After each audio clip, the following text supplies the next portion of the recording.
বলেন কি হয়েছে আপনার এখানে কি আমি গতকালকে একটা জামানত ছাড়ানোর জন্য এখানে আসছি।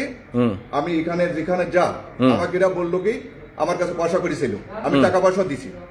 এই আলামী সাহেব আমি 1000 টাকা চাইছে, 1500 টাকা আমি 1000 টাকা দিছি। তারপর বলতে আরো 500 টাকা দিতে হবে।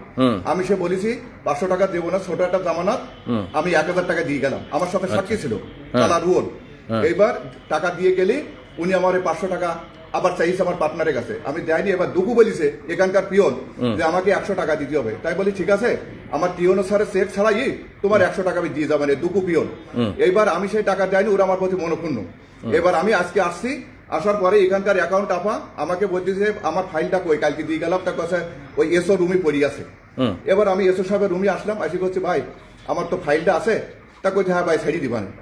তা এবার এসো নোট দিয়েছে আমার সামনে, তাই বলতে কালকে ফেলা রেখেছেন ফাইলটা, আমি এই পর্যন্ত আসছি। তা কাছে ভাই এখন নোট দিচ্ছি, এখন রমজান মাস, আমরা শুক্র শনিবার বন্ধ, একটু এগিয়ে যাই।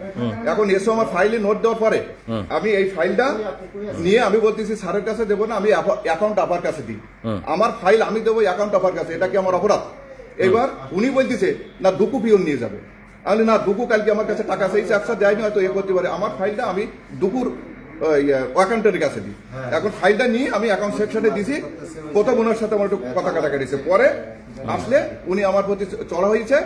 চড়া হওয়ার পরে যে আপনি ওই ফাইল ওই পাশে নিয়ে গেলেন কেন? আমি বলছি আমার ফাইল আমি নিয়ে গেছি অ্যাকাউন্ট সেকশনে, তা আপনার কি অসুবিধা কোথায়? এখন ইনি চড়া হয়ে আমার প্রতি চেয়ারেরটি উঠে আমার প্রতি আক্রমণ করেছে।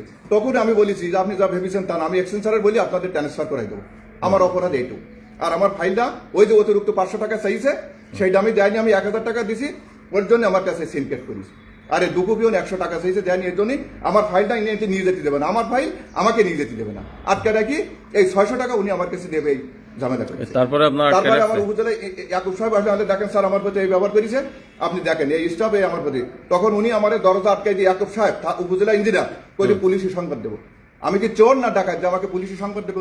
তুমি আমার আহ্বায়ক এবং আমি এখানে যারা সাংবাদিক আসছে আমি এ জানালাম।